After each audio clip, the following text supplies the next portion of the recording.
History of Murders in Europe, Part 1. Paris. It was in Paris during the summer of 1840. There and then I met a strange and interesting young man named Auguste Dupin. Dupin was the last member of a well-known family, a family which had once been rich and famous. Auguste Dupin, however, was far from rich. He cared little about money. He had enough to buy necessities and a few books. That was all. Just books. With books he was happy. In fact, we first met in an old bookstore. A few more chance meetings at such stores followed. Soon we began to talk. I was deeply interested in the family history he told me. I was surprised, too, at how much and how widely he had read. More important, the force of his busy mind was like a bright light in my soul. I felt that the friendship of such a man would be, for me, riches without price. So I told him how I felt and asked him to come and live with me. He would enjoy using my many fine books, and I would have the pleasure of company, for I was not happy alone. We passed the days reading, writing, and talking, but Dupin was a lover of the night, so often we walked the streets of Paris after dark. I soon noticed that Dupin had a special way of understanding people. Using it gave him great pleasure. He told me once, with a soft laugh, that he could see through the windows that most men have over their hearts. He could look into their souls. Then he surprised me by telling what he knew about my own soul. He knew things about me that I had thought only I could possibly know. At these times he acted cold and emotionally distant. His eyes looked empty and far away. His voice became high and nervous. At such times it seemed to me that I saw not just Dupin, but two Dupins, one who coldly put things together, and another who just as coldly took them apart. One night we were walking down one of Paris's long, dirty streets. We were quiet, both busy in our own thoughts. But suddenly Dupin spoke. "You're right," he said.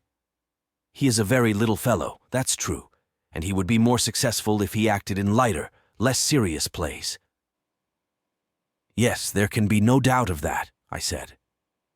At first I saw nothing strange in this. Dupin had agreed with me. This, of course, seemed to me quite natural. A few moments passed. Then it hit me. Dupin had not agreed with something I had said. He had agreed directly with my thoughts. I had not spoken a word. Dupin had read my mind. I stopped walking. "Dupin," I said. "Dupin, I don't understand. How could you know that I was thinking of—" Here I stopped speaking. If he really had heard my thoughts, he would have to prove it. And he did. He said, "How did I know you were thinking of Chantilly? You were thinking that Chantilly is too small for the plays in which he acts. That is indeed what I was thinking, but tell me, in heaven's name, how did you know?" "It was the fruit seller," Dupin answered. "Fruit seller? I mean the man who bumped into you as we entered this street, maybe 15 minutes ago. Oh yes, I remember now.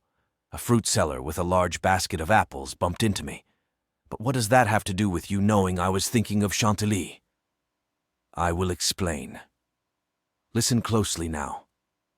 Let us follow your thoughts from the fruit seller to the stage actor Chantilly. Those thoughts must have gone like this. Fruit seller to cobblestones, cobblestones to stereotomy, stereotomy to Epicurus, to Orion, and then to Chantilly." He continued, "As we turned onto this street, the fruit seller bumped you. You stepped on some uneven cobblestones. I could see that it hurt your foot. You spoke a few angry words to yourself and continued walking. But you kept looking at the cobblestones in the street, so I knew you were thinking of them. Then we came to a small street where they are putting down new street stones. Here your face became brighter. You were looking at these more even stones, and your lips moved. I was sure they formed the word stereotomy, which is the name for how these new stones are cut. Stereotomy takes a large block and divides it evenly into smaller pieces. You will remember that we read about it in the newspaper only yesterday. I thought that the word stereotomy must make you think of the old Greek writer and thinker Epicurus. His ideas are also about dividing objects into smaller and smaller pieces called atoms. He argued that the world and everything else are made of these atoms. You and I were talking about Epicurus and his ideas, his atoms, recently. We were talking about how much those old ideas are like today's scientific study of the planets and stars. So I felt sure that now, as we walked, you would look up to the sky. And you did. I looked also at the sky. I saw that the group of stars we call Orion is very bright and clear tonight. I knew you would notice this and that you would think about the name Orion. Now, keep listening carefully. Only yesterday, in the newspaper, there was a report about the actor Chantilly. The critic did not praise him, and he used a Latin saying that had also been used to describe Orion. So I knew you would put together the two ideas of Orion and Chantilly. I saw you smile, remembering the article and the mean words in it. Then, I saw you straighten up, as tall as you could make yourself. I was sure you were thinking of Chantilly's size, and especially his height. He is small, he is short. And so I spoke, saying that he is indeed a very little man, this Chantilly, and he would be more successful if he acted in lighter, less serious plays. I cannot say I was surprised by what Dupin had just reported. My reaction was much bigger than just surprise. I was astonished.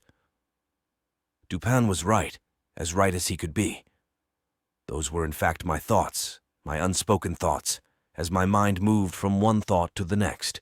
But if I was astonished by this, I would soon be more than astonished. One morning this strangely interesting man showed me once again his unusual reasoning power. We heard that an old woman had been killed by unknown persons. The killer, or the killers, had cut her head off and escaped into the night. Who was this killer, this murderer? The police had no answer. They had looked everywhere and found nothing that helped them. They did not know what to do next. And so, they did nothing. But not Dupin. He knew what to do.